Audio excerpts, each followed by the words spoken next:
धन्यवाद। ये तो बहुत सुंदर है और मुझे प्रिय भी।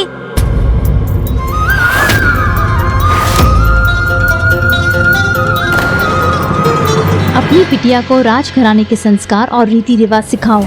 बहुमूल्य गहने छोड़कर चुना भी तो क्या, एक सेवक के हाथों से बनी बांस की साधारण सी बांसुरी। चलिए।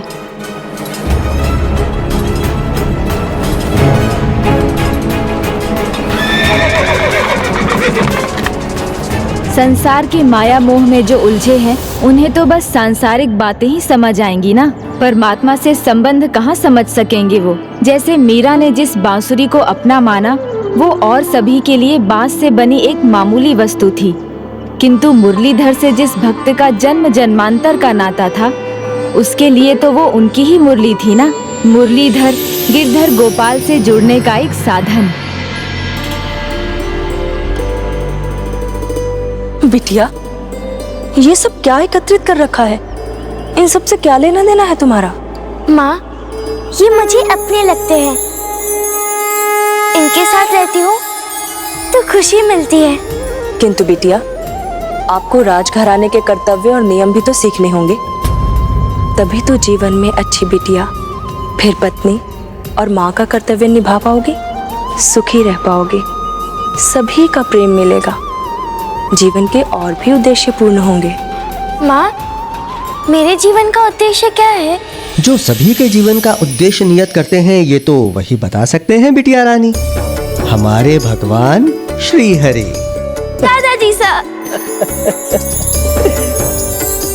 कितने दिनों बाद आए हैं पता है? ताऊ जी सा, ताई जी सा आए थे। थोड़ी देर पहले आ जाते तो उनसे भी मिल लेते। और पता है हम सुनेंगे, शांति से सुनेंगे। जो कुछ कहना चाहती हो ना, एक एक कर सब सुनेंगे, पर पहले हाथ मुंह तो धो लेने दो। हाँ, बस एक सवाल। अच्छा पूछो। आपने ऐसा क्यों कहा कि वह श्री हरि ही हमें जीवन के उद्देश्य का मार्ग दिखा सकते हैं? क्योंकि वही तो हमारे जीवन का उद्देश्य निहित करते हैं। अच्छा, कब? हो सकता है हमारे जन्म से पहले या फिर हमारे पूर्व जन्मों से। एक सवाल का जवाब हमने दे दिया, अब बाकी बाद में पूछना, ठीक? दादाजी सा की बात से तो यही लगता है, श्री हरि ने मेरे जन्म का उद्देश्य भी मेरे पिछले जन्म से ही तय कर लिया था और अब वो मुझे बताने वाले हैं। अपने प्रभु में सदा अटल विश्वास रखना चाहिए।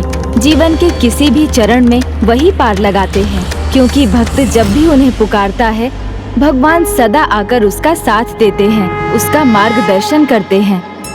आप चिंता मत कीजिए प्रभु, आज मैं आपको ज्यादा देर तक जगा कर नहीं रखूंगी। आप बस इतनी कृपा कीजिए मुझ पर, मुझे मेरे जीवन का उद्देश्य बता दीजिए।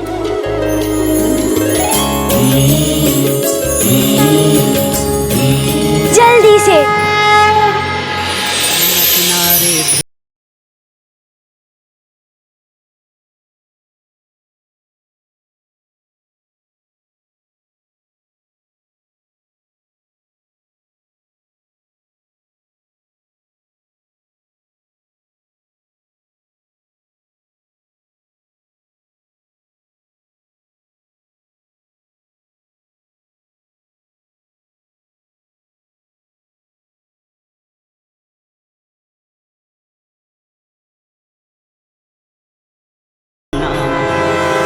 ये साधु महाराज जो भी हैं इन्हें बुलाओ।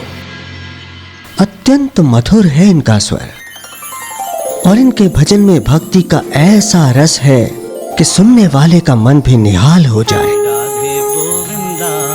हम इनसे मिलना चाहते हैं।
स्वागत है आपका साधु महाराज।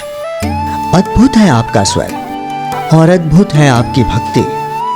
आपका भजन सीधे हृदय तक पहुंचता है, जैसे प्रभु के निकट पहुंच गए हों। आप जब तक हमारे इस नगर में हैं, हमारा आतिथ्य स्वीकार करें और हमारे इस राजभवन में रहें। धन्यवाद महाराज, किंतु रमता जोगी और बहता पानी एक स्थान पर कैसे टिक सकता है। मैं रात्रि को आपके यहाँ विश्राम करूंगा और प्रातः अपनी यात्रा पर निकल जाऊंगा। जय श्री हरि। मैं और मेरे कन्हैया एक स्थान से दूसरे स्थान भ्रमण करते ही रहते हैं।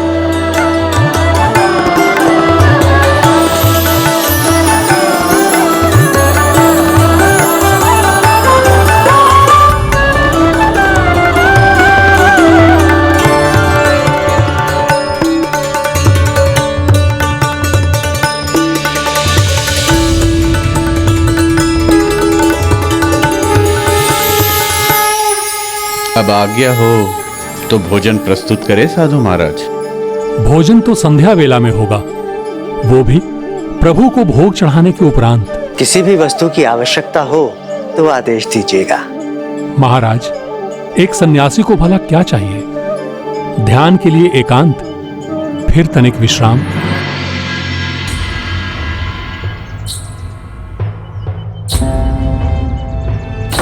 फूल के जैसा इसका चेहरा मुरझाया हुआ क्यों है?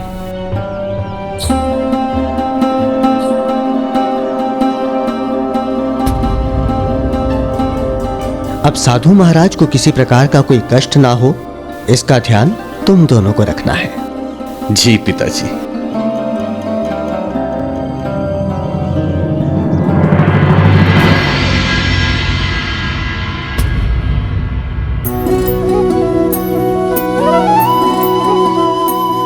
क्या हुआ बेटिया, पीछे क्यों छुपी रह गई? दादाजी साहब, ये कौन है? यहाँ सबसे अलग, इतनी लंबी दाढ़ी, इतने बड़े बड़े बाल, इनसे तो डर ही गई थी मैं। एक भक्त दूसरे भक्त से क्यों डरे भला? पर दादाजी क्यों? वो ऐसे क्यों रहते हैं? बिटिया, सन्यासी सांसारिक मोह माया को त्याग चुके होते हैं। उन्हें तो बस एक ही लगन होती है, अपने प्रभु की भक्ति की। वो बस उसी में रमे रहते हैं, इसलिए वो कैसे दिखाई देते हैं इसकी तो उन्हें परवाह ही नहीं होती। तब तो मैं बेकार में ही उनसे दूर थी, उनके भगवान के दर्शन भी ना कर सकी। साधु संतों से डरकर नहीं बिटिया, बल्कि उनके पास जाकर उनकी सेवा करने से प्रभु की कृपा प्राप्त होती है। परंतु इस समय नहीं, अभी तो वो और उनके प्रभु विश्राम कर रहे हैं। अच्छा, तो साधु महाराज बैठे बैठे ही विश्राम कर लेते हैं? उनका जुड़ाव अपने प्रभु से है ना, और जिनका जुड़ाव अपने प्रभु से होता है उन्हें इस दशा में भी आराम मिल जाता है। इसलिए अभी उनके विश्राम में विघ्न डालना उचित नहीं। मैं यहीं रहूंगी इनके प्रभु के दर्शन करने, जब भी मौका मिलेगा तभी।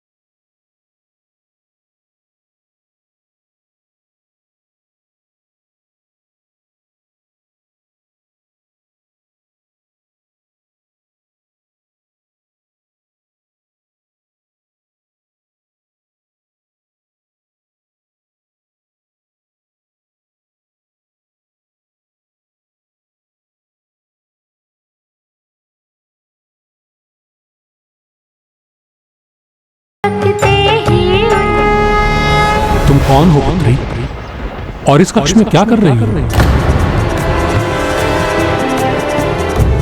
साधु महाराज, ये मेरी पुत्री है। क्षमा कीजिए, बच्ची है इसलिए बिना अनुमति के आपके कक्ष में चली आई। क्षमा कीजिए साधु जी महाराज, मैंने आपके विश्राम में बाधा डाल दी। क्षमा की कोई आवश्यकता नहीं है पुत्री। जो होता है प्रभु की इच्छा के अनुसार ही होता है। अवश्य इसमें कन्हैया की कोई इच्छा सम्मिलित होगी। कन्हैया? हाँ, वही जिनके दर्शन की लालसा में तुम यहां तक खिंची चली आई।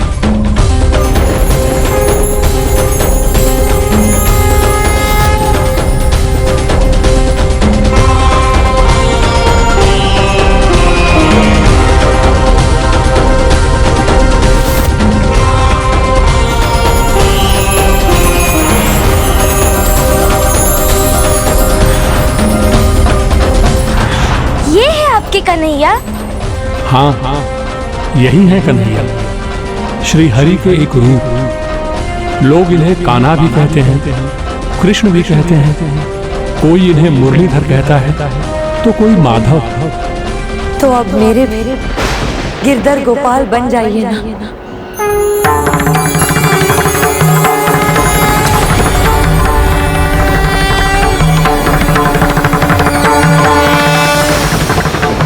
ये तो मेरे गिरधर गोपाल है, ये तो मेरे गिरधर गोपाल है। नहीं पुत्री, ये तो प्रभु की मूरत है। ये मेरे प्रभु हैं, इन्हें अपने स्थान पर रख दो। नहीं नहीं, ये तो मेरे गिरधर गोपाल है, ये मेरे साथ रहेंगे। मीरा, बिना अनुमति के इन्हें छूना उचित नहीं है। इन्हें इनके स्थान पर रख दो। पर ये तो मुझे अपने लग रहे हैं, फिर मैं इन्हें क्यों छू नहीं सकती? नहीं रखूंगी, ये मेरे गिरधर गोपाल है। मीरा, भगवान से तो हम सभी का नाता है, वो तो सभी को अपने लगते हैं। हम सभी में तो उन्हीं का अंश है पुत्री। इन्हें अपने स्थान पर रख दो, कहीं तुम्हारे नन्हे हाथों से फिसल कर मेरे प्रभु गिर न जाएं। मैं इन्हें ध्यान से पकड़ कर रखूंगी तो कैसे गिरेंगे ये? मुझे इन्हें वापस रखने के लिए मत बोलिए ना माँ। इन्हें मुझे अपने कक्ष में ले जाने दीजिए। मैं अपने गिरधर गोपाल के साथ समय बिताना चाहती हूँ, उनसे बातें करना चाहती हूँ। आप ही ने कहा था ना कि मैं इन्हीं की इच्छा से यहाँ आई हूँ, तो अभी ये मेरे गिरधर गोपाल है या नहीं, मेरे साथ रहना चाहते हैं या नहीं, आप इन्हीं से पूछ लीजिए। क्षमा कीजिए साधु महाराज, मुझे आश्चर्य हो रहा है। जिसने आज तक कभी किसी का उपहार स्वीकार न किया हो, कभी किसी को अपना न माना हो, उसे भाई भी है तो प्रभु। मेरी आपसे विनती है, मीरा को कुछ समय के लिए ये प्रभु मूरत को अपने पास रखने की अनुमति देने की कृपा कीजिए। किंतु ये संध्या भोग का समय है। आप उसकी चिंता मत कीजिए, मैं अपने हाथों से अपने प्रभु को भोग खिलाऊंगी और गर्म भोजन नहीं खिलाऊंगी। जैसे माँ फूक फूक कर शीतल करके खिलाती है, वैसे ही मैं भी खिलाऊंगी। मेरे प्रभु मेरी श्वास हैं। जैसे मैं अपने श्वास से दूर नहीं रह सकता, वैसे ही मैं अपने प्रभु से भी दूर नहीं रह सकता। किंतु इस बालिका के प्रभु प्रेम को देखकर मैं इसे मना नहीं कर सकता। ये कुछ समय के लिए प्रभु को अपने पास रख सकती है।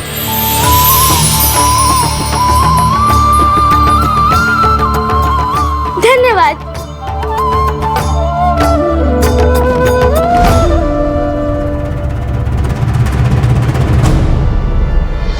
धन्यवाद साधु महाराज। प्रभु से दूर मेरे लिए एक पल भी एक वर्ष के समान है। जैसे ही पुत्री का मन भर जाए, मेरे प्रभु को मुझे वापस दे दीजिएगा। जी, मैं वचन देती हूँ, ऐसा ही होगा।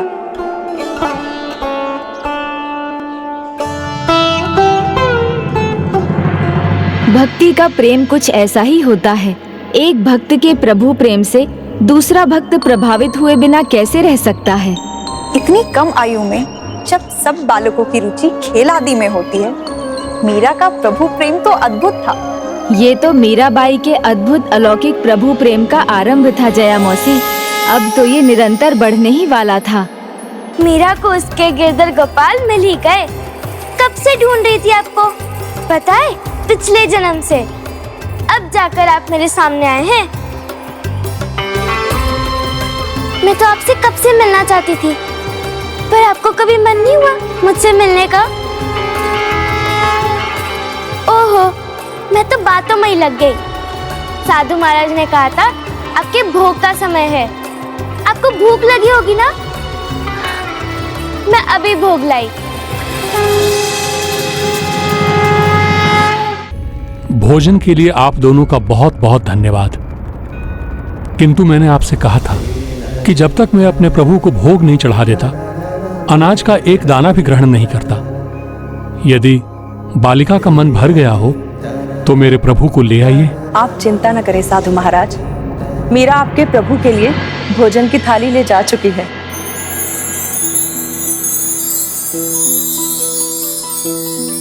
लड्डू, चूरमा, चावल, जो पकवान आज बने हैं सब आ गया है।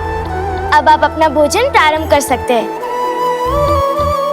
मैं आपको खिलाऊं अपने हाथों से?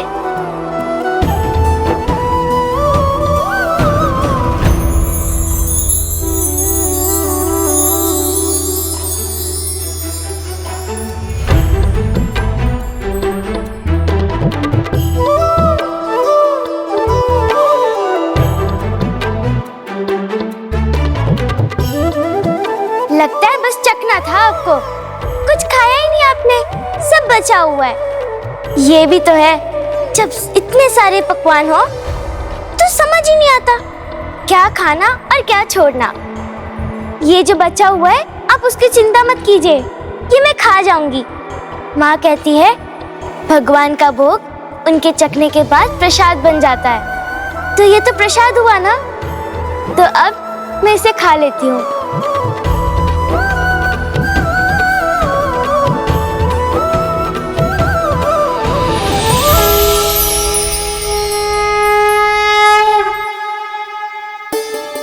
अब तो आपकी पुत्री का मन भर गया होगा। यदि ऐसा हो गया हो तो कृपा करके मेरे प्रभु की मूरत लौटा दीजिए। जी। कितनी सुंदर छवि है आपकी। जितना देखते हो उतना ही मन करता है और देखने के लिए आपको। कितने मनमोहक है। ओ लो, एक बात बताना ही भूल गई, मैंने आपके लिए कुछ इकट्ठा किया है, आपको दिखाऊं?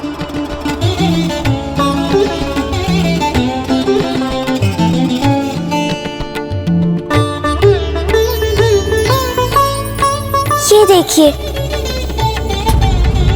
आपके लिए बांसुरी और ये आपके लिए मोरपंख। ये देखिए, आपके लिए वस्त्र, बहुत जचेंगे आप पे।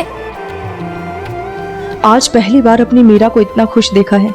अब उसकी खुशी को दुख में कैसे बदल दूं? किंतु साधु महाराज को दिया वचन कैसे तोड़ दूं?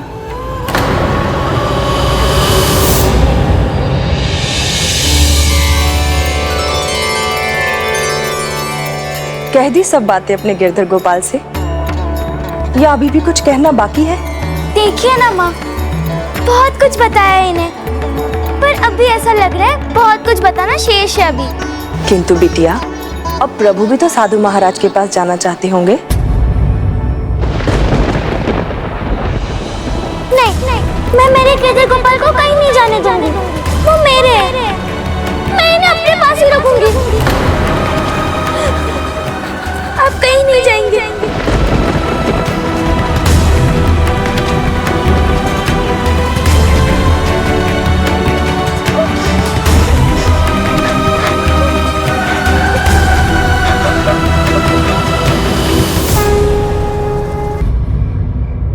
संध्या से रात्रि हो गई है, अब तो अवश्य ही बालिका का मन भर गया होगा।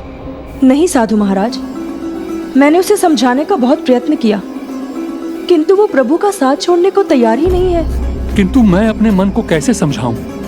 मैं अपने प्रभु के बिना नहीं रह सकता। कृपा करके थोड़ी प्रतीक्षा और कर लीजिए, कुछ ही देर में वो सो जाएगी। फिर मैं प्रभु की मूर्ति आपके पास ले आऊंगी।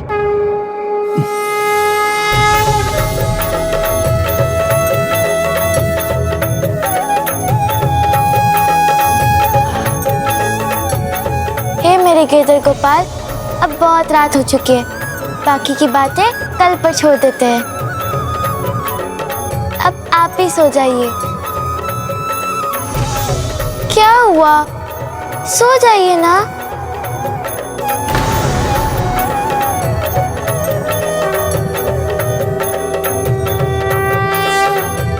चम्हाई तो आ रही है, लोरी सुनेगी तो जल्दी से नींद भी आ जाएगी।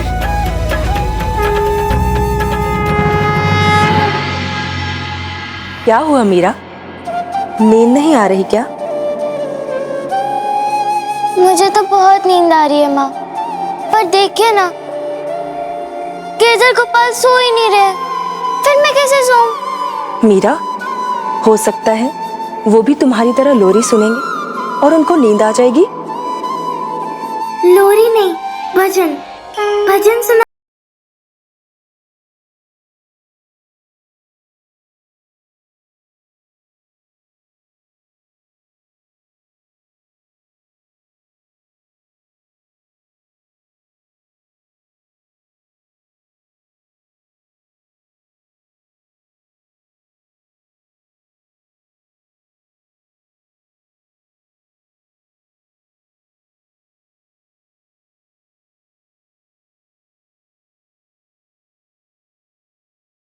ये सोएगी, मैं प्रभु की मूर्ति साधु महाराज को लौटा दूंगी।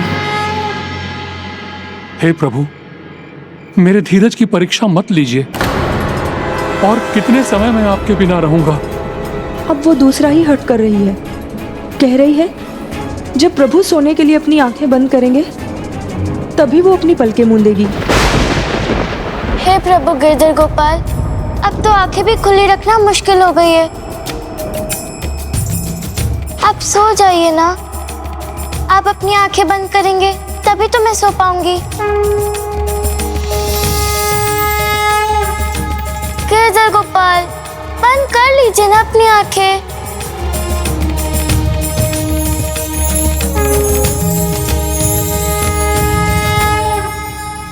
मैं अपने प्रभु के बिना एक पल भी नहीं रह सकता। आपने वचन दिया था कि आप मेरे प्रभु को वापस लाएंगी। कृपया अपना वचन पूर्ण कीजिए। हे प्रभु, आपने मेरी बात मान ली, बहुत बहुत धन्यवाद।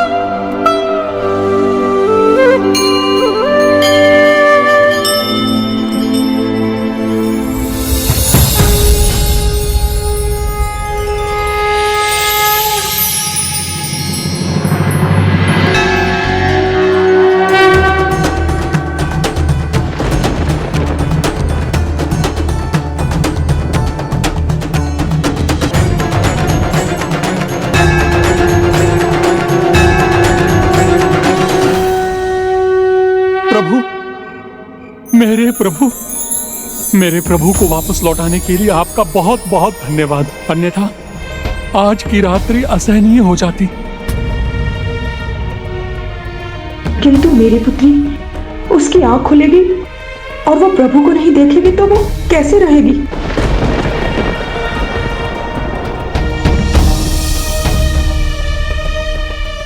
प्रभु, आप मेरे पास वापस आ गए हैं। अब मैं निश्चिंत होकर सो पाऊंगा। कृष्णा कृष्णा हरे कृष्णा हरे कृष्णा हरे कृष्णा।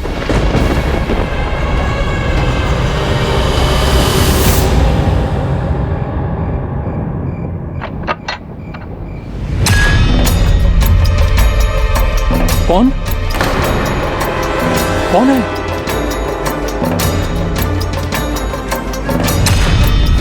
हाँ?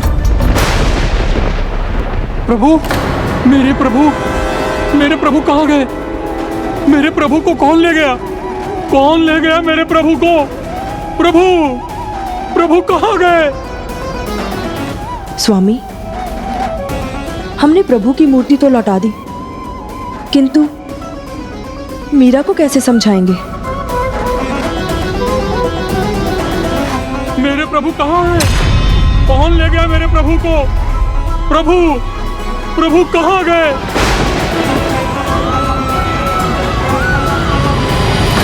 आपकी पुत्री ने ये उचित नहीं किया।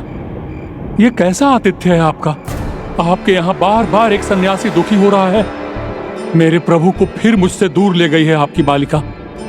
क्या हुआ साधु महाराज, आप इतने चिंतित क्यों हैं? आपने निमंत्रण दिया, मैंने स्वीकार किया, गलती की। मेरे जीवन का आधार है मेरे प्रभु। उन्हीं को चुरा कर ले गई है आपकी पौत्री मीराबाई। असंभव, ऐसा कदापि हो ही नहीं सकता महाराज। मीरा तो किसी से कुछ लेती ही नहीं, जो उसे दिया जाता है वो भी लौटा देती है। महाराज, एक विचित्र परिस्थिति सामने आ गई है। मेरे किशन कन्हैया को अपना गिरधर गोपाल समझने लगी है आपकी पौत्री, और मेरे ही प्रभु को मुझसे दूर कर दिया। यदि आपको विश्वास नहीं है तो स्वयं चलकर देख लीजिए। आइए।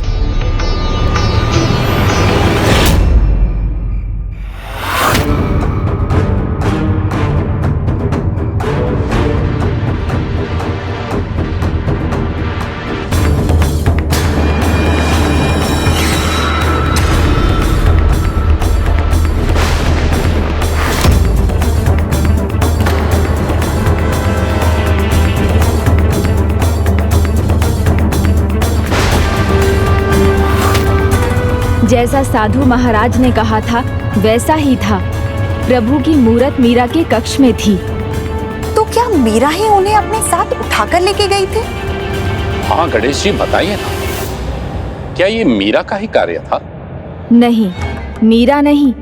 फिर ये किसने किया था गजानन? इसके पीछे तो वो थे जो प्रभु की मूर्ति को मीरा के पास देखना चाहते थे।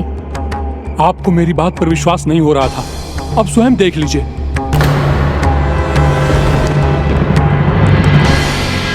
क्षमा कीजिए साधु महाराज, मैं अभी आपके प्रभु की मूर्ति आपको लौटा देती हूँ।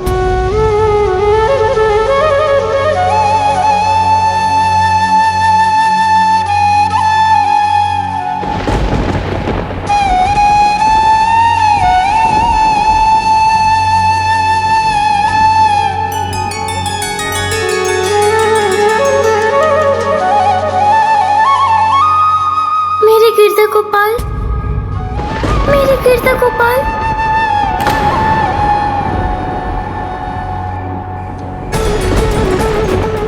मेरे गिरधर गोपाल। तनिक भी संकोच मत कीजिए, बालक तो हठी होते ही हैं। इसका अर्थ ये नहीं कि मेरे किशन कन्हैया आपके पुत्री के गिरधर गोपाल हैं। ये मेरे प्रभु की मूर्ति है, ये मेरी है, इस पर मेरा अधिकार है।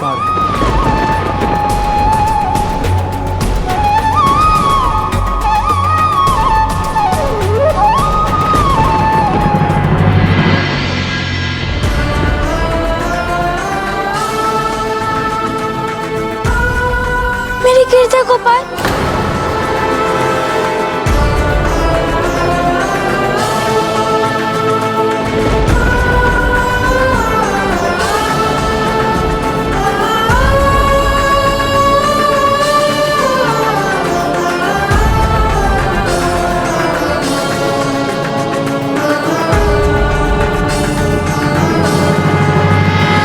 श्रोत्रम श्रुतनैवन कुंडलैन दानेन पानिर्न तुक्कणकण विभाति काया करुणापराणाम परोपकारैर्न तु चंदन। कानों की शोभा कुंडल से नहीं, ज्ञान सुनने से है। हाथों की सुंदरता कंगन से नहीं, दान देने से है। देह भी चंदन से नहीं, परोपकार और प्रेम से सुंदर बनती है। सत्य तो ये है, सुंदरता प्रेम में है। जिस प्रकार सूर्य का प्रकाश सभी को समान रूप से मिलता है, उसी प्रकार मेरा प्रेम भी सभी भक्तों के लिए है, किसी एक भक्त के लिए नहीं। जो ये समझ जाते हैं उनका किसी से मतभेद नहीं होता।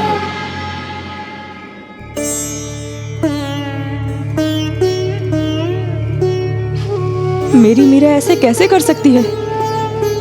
मुझे विश्वास नहीं हो रहा। मीरा तो छोटी बच्ची है, मुझे तो लगता है उसे मूर्ति से लगाव हो गया है। या हो सकता है कि भगवान को ही उससे लगाव हो गया हो।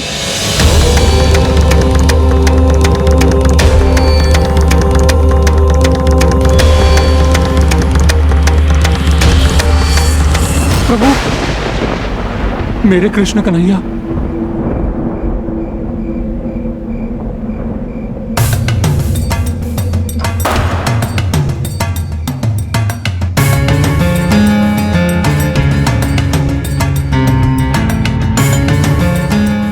क्षमा कीजिएगा प्रभु, अब आपकी मूर्ति के निकट कोई नहीं आ सकता। वो बालिका तो बिल्कुल नहीं। आपका मान सम्मान भंग हो, यह मैं कदापि सहन नहीं कर सकता। आप निश्चिंत हो जाइए।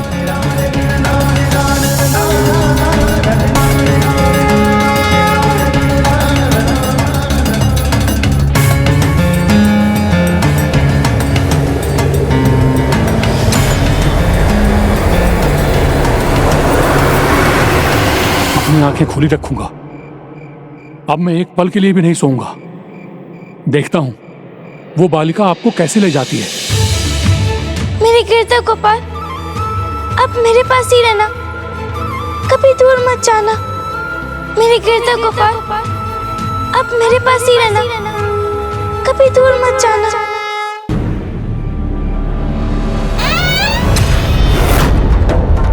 कौन है? कौन है? पता नहीं कौन था।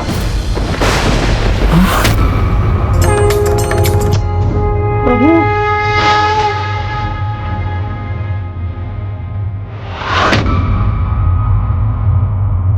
नहीं नहीं, मीराबाई को फिर ऐसा नहीं करना चाहिए था।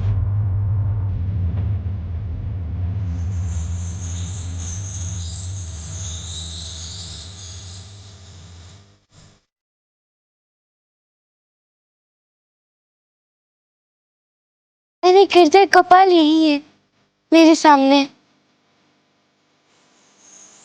तो क्या वो स्वयं प्रभु?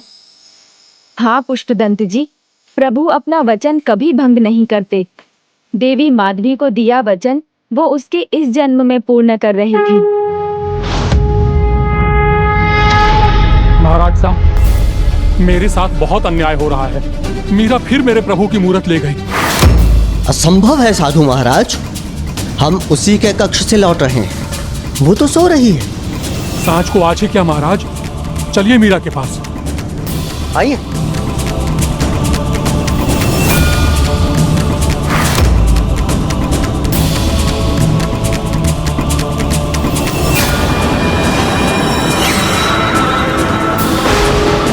ये देखिए मेरे प्रभु की मूरत। आप ही बताइए, ये इस कक्ष में कैसे आई?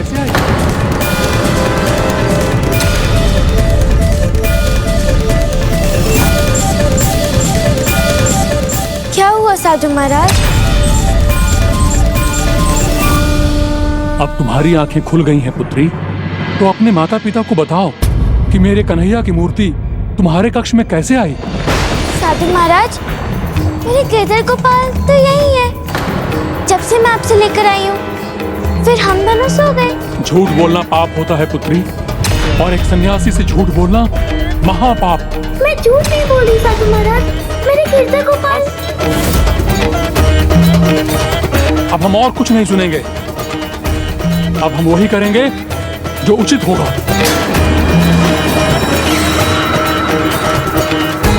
नहीं, मेरे गिरधर गोपाल को मुझसे दूर मत कीजिए। नहीं। अब मैं और मेरे प्रभु की मूरत यहाँ एक क्षण भी नहीं रहेगी। हम अभी प्रस्थान करेंगे। साधु महाराज, मेरा विश्वास कीजिए, मैं झूठ नहीं बोल रही। जैसे ही मेरे गिरधर गोपाल ने अपनी आंखें बंद कर ली, फिर मैं भी सो गई। फिर उसके बाद मैं उठी तो मेरे गिरधर गोपाल मेरे सामने ही थे। मेरे गिरधर गोपाल यही थे। मैं सच कह रही हूँ, मैं झूठ नहीं कह रही हूँ।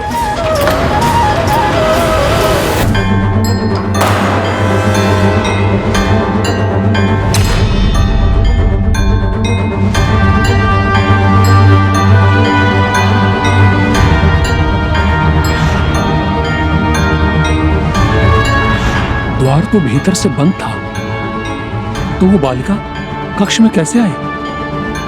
नहीं नहीं, बालक अपने घर को अच्छी तरह से समझते हैं। कहाँ से भीतर जाना है, कहाँ से बाहर निकलना है, ये वो भली भांति जानते हैं। अवश्य ही इस कक्ष में कोई छोटा छिपा हुआ द्वार होगा।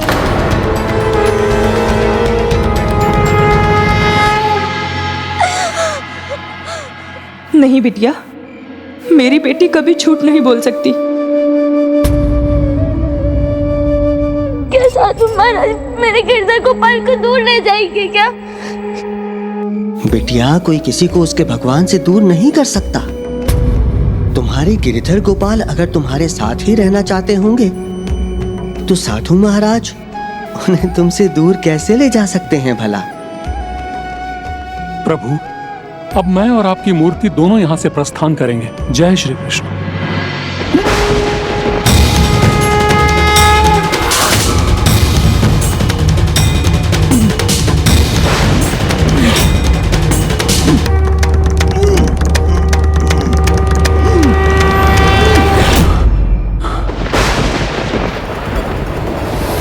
फिर उस बच्चे ने कुछ किया है प्रभु।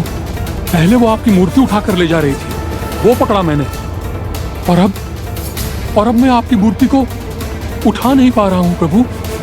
क्योंकि उसका अधिकार है मुझ पर।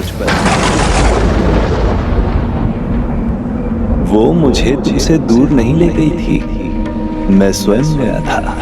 किंतु क्यों प्रभु? कारण तो स्पष्ट है। आज तक तुमने मेरी जितनी भी सेवा की, मुझे बस अपने प्रभु की मूर्ति मानकर की, अपना प्रभु नहीं माना। किंतु उस बालिका ने एक बार देखकर ही मुझे अपना गिरधर गोपाल मान लिया। ये तो मेरे गिरधर गोपाल है, ये मेरे साथ रहेंगे। ज्ञानी होकर ये कैसी अज्ञानता भरी भूल हुई है मुझसे। तुम्हें तो मेरी दूसरी मूर्ति भी मिल जाएगी, किंतु मीरा के लिए तो मैं ही उसका गिरधर गोपाल। मैं उसे कहीं और नहीं मिलूंगा, मुझे उसके पास रहने दो। मुझे क्षमा कर दीजिए प्रभु, मेरी भूल का इतना बड़ा दंड मुझे मत दीजिए प्रभु। ये दंड नहीं है, तुम तो भविष्य में होने वाले एक महान भक्त के सहायक बन रहे हो। इतिहास तुम्हें सदा इसके लिए स्मरण करेगा। तुम्हारा यहाँ आना, मीरा को उसके गिरधर गोपाल का मिलना, सब मेरी ही लीला का भाग था। इसलिए तुम मुझे उसके पास यहीं छोड़ के जाओ। मैं तो तुम्हारे साथ तुम्हारे हृदय में सदा रहूंगा। मैं ये कैसे कर सकूंगा प्रभु? उनके बिना मैं कैसे रह पाऊंगी?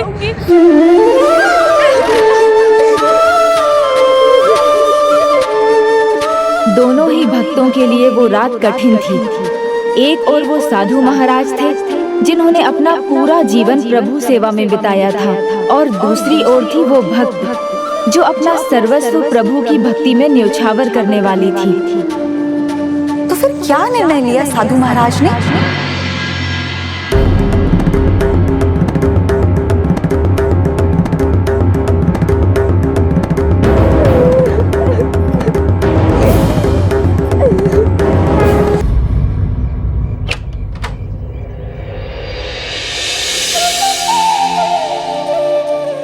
साधु महाराज जी, आप जा रहे हैं, मेरे गिरधर गोपाल को ले जा रहे हैं।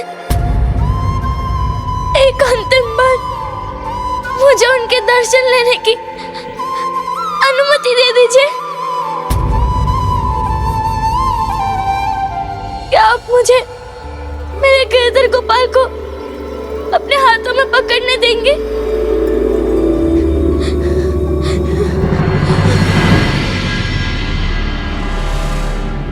मीराबाई, मैं वापस आऊंगा तो क्या तुम मुझे मेरे प्रभु के दर्शन करने दोगी?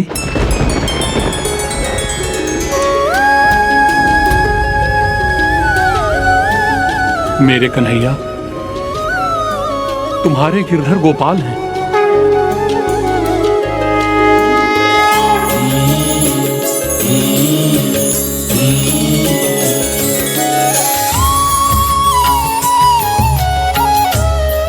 इन पर तुम्हारा ही अधिकार है।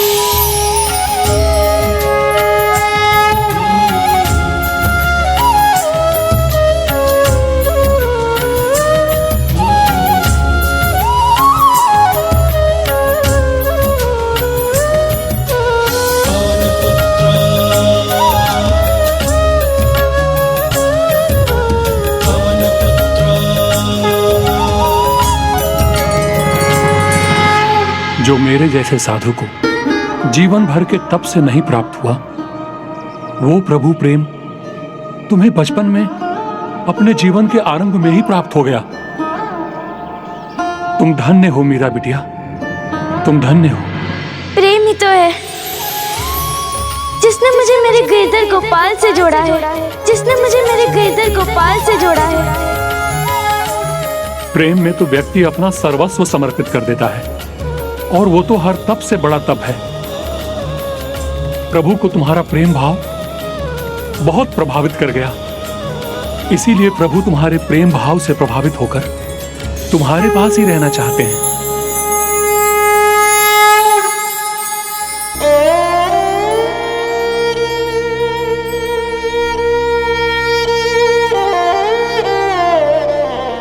रुकिए, हे साधु महाराज, मेरे गिरधर गोपाल की अपने सदैव पूजा और सेवा की है, तो जाने से पहले मुझे भी सिखाकर जाइए ना।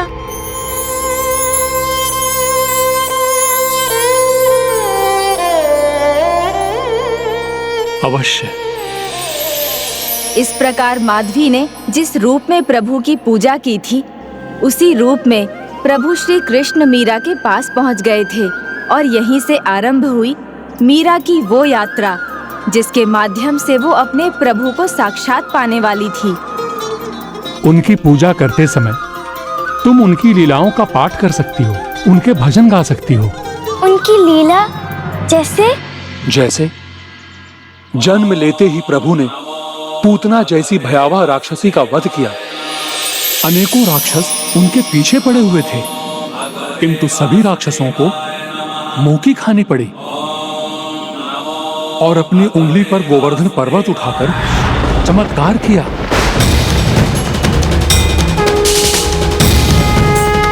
और देवराज इंद्र का अहंकार तोड़ा। संपूर्ण द्वापर युग उनकी लीलाओं से भरा हुआ है। क्या हुआ पुत्री? मीरा बिटिया, तुम ठीक तो हो?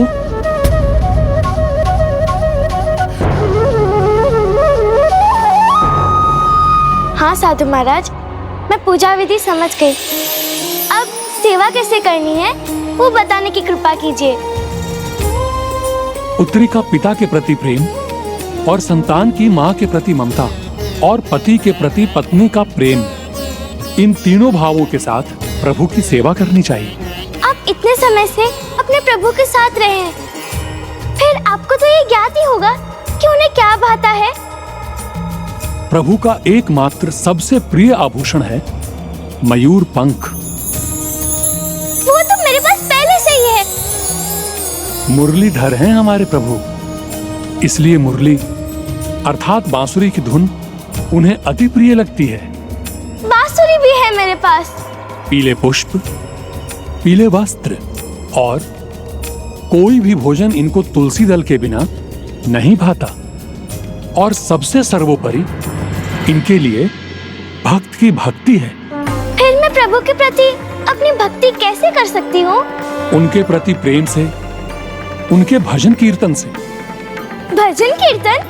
हाँ, प्रभु को भजन कीर्तन अत्यंत प्रिय है। भजन एक ऐसा माध्यम है जिससे भक्त अपने हृदय की बात प्रभु तक पहुंचा सकता है, और प्रभु अपने हृदय में अपने भक्त की बात बसा लेते हैं।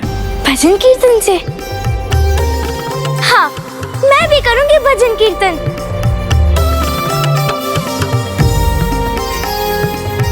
मुझे इतना कुछ सिखाने के लिए आपका अनेकों धन्यवाद साधु महाराज। नहीं पुत्री, धन्यवाद तो मुझे तुम्हारा करना चाहिए, मुझे ये ज्ञात कराने के लिए कि ये प्रभु की मूर्ति मात्र नहीं, स्वयं प्रभु हैं, मेरे किशन कन्हैया हैं।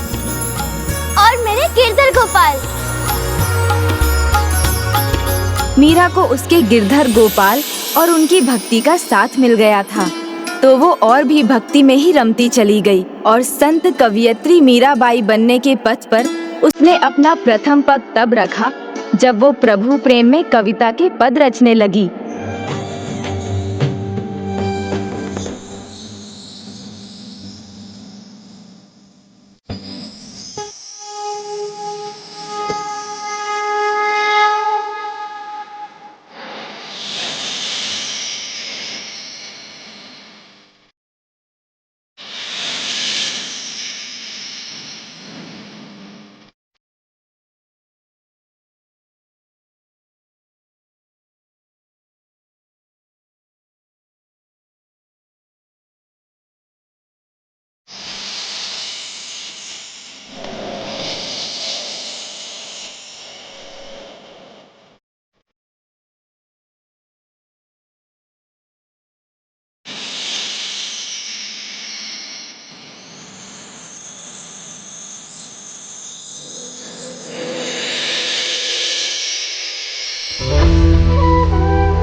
आज आपके लिए खीर पूरी के साथ कड़ी भी बनाई है, माँ से सीखकर।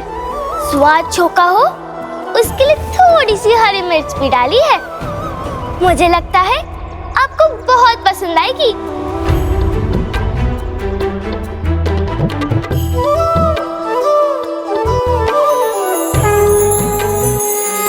मुझे सच सच बताना, आपको ये कड़ी कैसी लगी?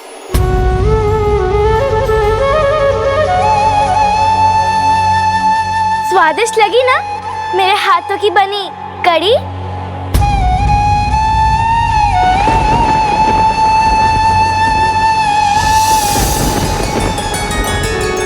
क्या हुआ प्रभु?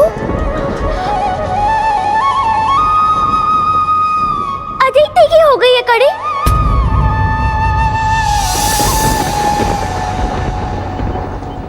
क्षमा करना प्रभु, लगता है आपको इतना तीखा खाने का अभ्यास नहीं है।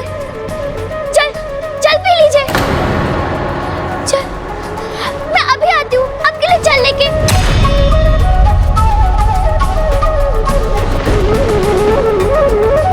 मेरे गिरधर गोपाल को पानी चाहिए, उन्हें तीखा लगा है। मेरे प्रभु को पानी चाहिए, उन्हें तीखा लगा है।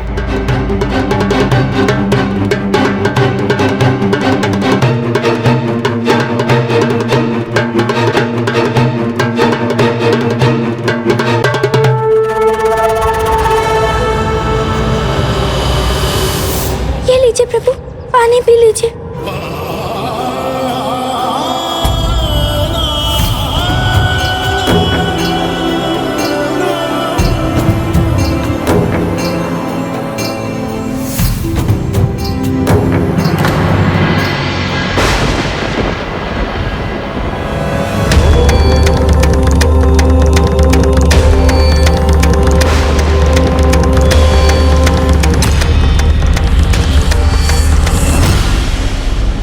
पानी का पूरा लोटा खाली हो गया।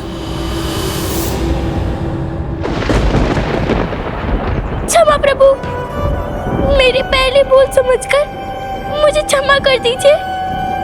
मैं कान पकड़ती हूँ। अब आपके लिए तीखा भोजन नहीं बनाऊंगी, मीठा भोजन बनाऊंगी और मधुर भजन गाऊंगी।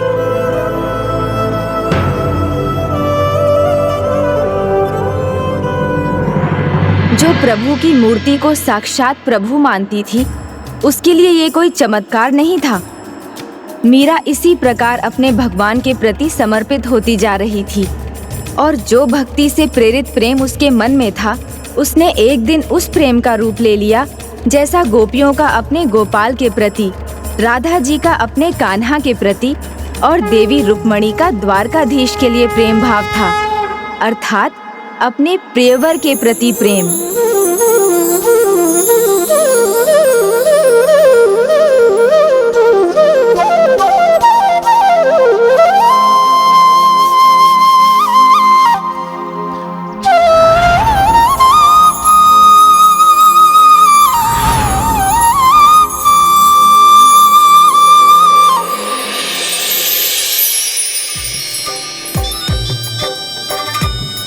हुआ?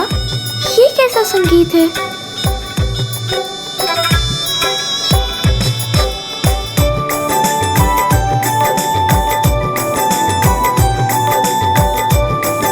क्या हुआ?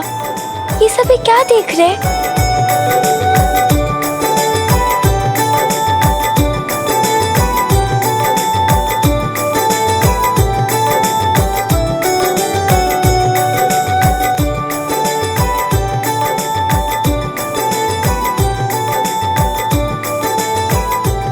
माँ, ये कैसा जुलूस है? जुलूस नहीं बिटिया, बारात, किसी के विवाह की बारात। विवाह? प्रेम, निष्ठा और विश्वास की डोर से बंधा, एक जन्म का नहीं 7 जन्मों का बंधन। एक अनोखा अनुभव होता है वर और वधू दोनों के लिए। वधू सजकर दुल्हन बनती है और वर दूल्हा। फिर दूल्हा अपने सगे संबंधियों के संग दुल्हन के घर जाता है और उसे विवाह के पवित्र बंधन में बांधकर अपने संग ले आता है। अच्छा, तो क्या आप भी दुल्हन बनी थी माँ? फिर आपका दूल्हा कौन था? और कौन, तुम्हारे पिताजी साहब। वही तो मुझे विवाह के अनमोल और पवित्र बंधन में बांधकर इस घर में ले आए थे। अच्छा, फिर मेरा दूल्हा कौन है?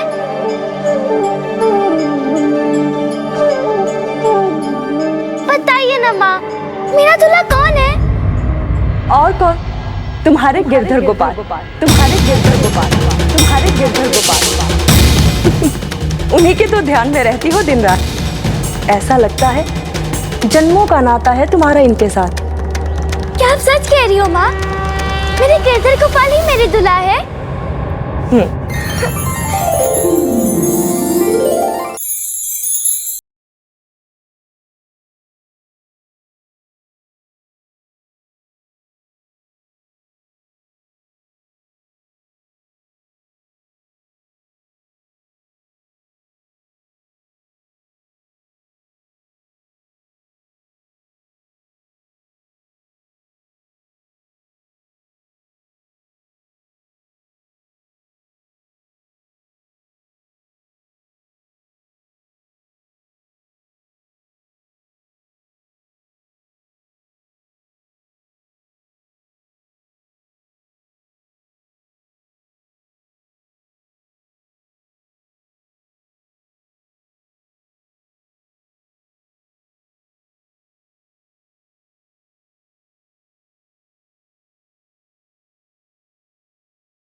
गिरधर गोपाल, अब और कितनी प्रतीक्षा करूं? आप तो सब जानते हैं ना, तो आप मेरी पीड़ा भी जानते होंगे। आपके लिए मेरा प्रेम ही नहीं, आपसे दूर रहने की पीड़ा भी पिछले जन्म से ही है।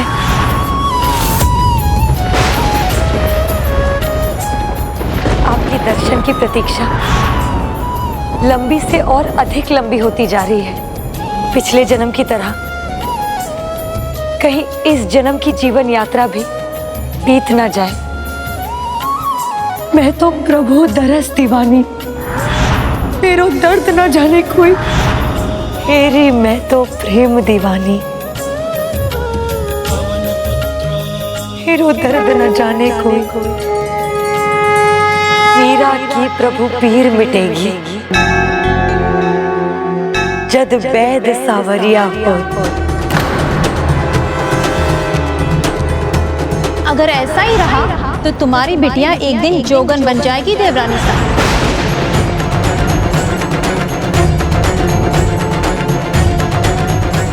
ये उसकी भक्ति ही है।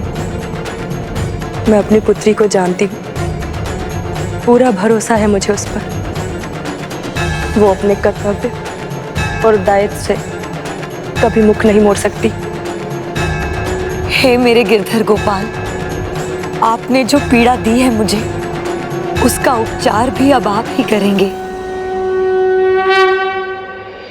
जिस प्रकार शुक्ल पक्ष का चंद्रमा गति से बढ़ता है, उसी प्रकार मीरा भी बड़ी हो रही थी। एक ओर माता पिता को उसकी बढ़ती भक्ति ने चिंता में डाल रखा था, तो दूसरी ओर मीरा भी भक्ति में पूर्ण रूप से डूब चुकी थी। अब तो बस उसे एक ही लालसा थी, प्रभु के दर्शन पाने की।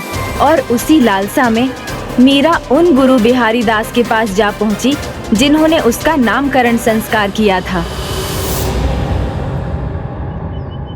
ईश्वर अर्पिता सर्वस्व सुखी सर्वत्र जायते, अर्थात जो प्रभु को अपना सर्वस्व समर्पित कर देते हैं, उनके जीवन में आनंद ही आनंद होता है। किंतु वो क्या करे जिसके लिए आनंद का अर्थ ही है प्रभु दर्शन।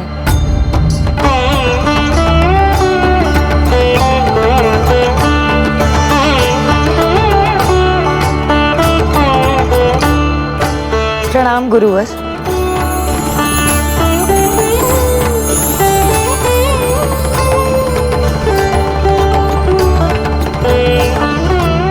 मेरी एक जिज्ञासा को शांत करने की कृपा करें। बताइए मुझे कि मैं अपने प्रभु दर्शन कैसे प्राप्त कर सकती हूँ, कैसे पा सकती हूँ मैं अपने प्रभु को। तब से, तब से, तब से, तब से, तब से।